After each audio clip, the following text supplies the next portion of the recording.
Woke leftists have had a difficult time the past 2 years.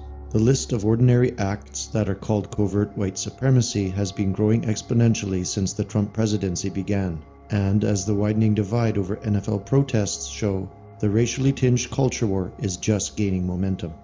Conservative media loves the liberal obsession with declaring innocuous activities as white supremacy because the wild headlines are red meat for talk radio and email newsletters. But mainstream right-wing commentary on these stories is amazingly shallow. Republican lawmakers use a standard soundbite comprised of an indignant denial of GOP racism, plus a preemptive disavowal of conservative racists. This earns them precisely zero credit with the media and the left.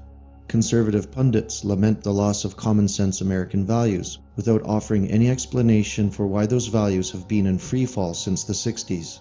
The mainstream right seems to regard declarations of white supremacy as isolated incidents and politically foolish acts perpetrated by rage-filled progressives. The GOP is genuinely surprised every time they lose ground in the culture war to such seemingly ridiculous attacks. By declaring such attacks madness, conservative pundits absolve themselves of the responsibility to analyze and counter these assaults on whiteness.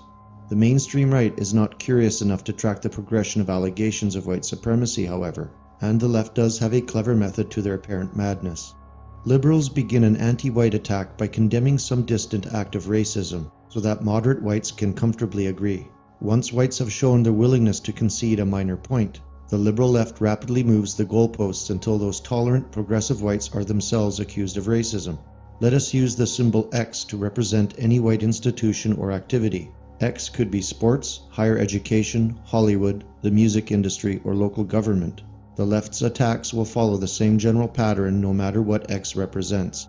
Using this alt-right guide to white supremacy, you will be able to not only understand the leftist tactic being used, you will also be able to predict for friends and family the next stage of white supremacy outrage.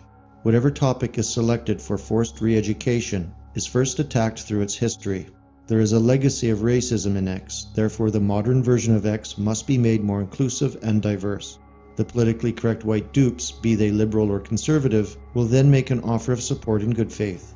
The most powerful institutions and individuals will bend over backward to get non-whites to the front of the line in X. The changes implemented in the name of diversity lead only to decline in the quality of X, but guilt-ridden whites are willing to accept that if it means they are immune to charges of racism. Unfortunately, at this point, the totally unracist whites have accepted the basic premise of a historical legacy of racism, so they are now powerless to object when the institutional change that merely adds some diversity to white organizations is declared not good enough. At this stage of the attack, there will be a spate of headlines alleging that there is more work to be done. Once the accommodating whites have done everything possible to make X more inclusive, short of dismantling X altogether, they unexpectedly find themselves under attack for their very efforts at inclusion. Everything a white person does, including giving undeserved help and affirmative action to non-whites, is then classified as white supremacy. The institution X is then entirely taken over by non-whites, which means that X ceases to perform its stated function and is reduced to a wealth transfer program in which whites silently provide the money and managerial skill to facilitate their own decline. This process does not merely condemn whites for protecting their own interests. If you are white, even joining in the erasure of your own race is not good enough. The final stage in the white supremacy gambit is the open condemnation of whiteness itself as inherently evil. To review, first an institution whites invented is declared racist, next the diverse version of the institution is declared insufficient, then all the actions of whites become racist, and finally the mere existence of whites is declared a form of white supremacy.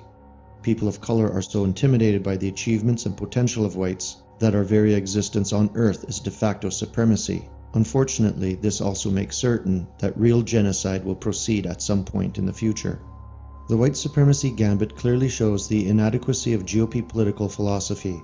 When a Republican talks about common sense, American values, or the Constitution, they are merely trying to avoid identity politics. But identity politics are inextricably linked to all the values that Republicans hold dear. The mythic age of common sense was just a time when the social norms that conservatives like were the dominant force in society, and American values can only be conservative to the extent that America is peopled by white Europeans. The Constitution itself was never intended to be the governing document for a heterogeneous country, made up of Muslims, Hindus, Jews, or Africans. If anyone had asked the founders to write a governing document for such people, they would have immediately created a white ethno-state. After America has lost its white majority with no resistance from conservatives, and the promised ideological conversion of non-whites fails to materialize, the few conservatives who are left will argue that the new Hispanic and Muslim cultural norms are just as American as the European traditions they replaced, because all the Muslims and Hispanics are legal citizens of the USA. The absurdity of this ideology is egregious. The politicians who claim to be conserving American culture will be praising totally different cultures and calling them just as American in a few decades.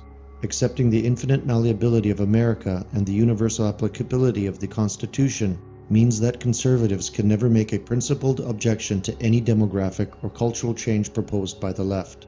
The alt-right fundamentally agrees with the left's assessment of Western civilization. Shakespeare is white supremacy. Free speech and meritocracy are white supremacy. Math, logic, and science are also white supremacy. All of these civilizational attainments can only survive in a white European society that seeks its own interests without worrying about the hurt feelings of non-whites. As John Darbyshire has said, there must be something good about white supremacy because a few billion non-whites are desperate to move into white countries. Every attempt to exploit white guilt or redress racial grievances, no matter how innocuous and justified it may seem, eventually leads to the condemnation of whiteness itself. And that is the most intolerable thing of all.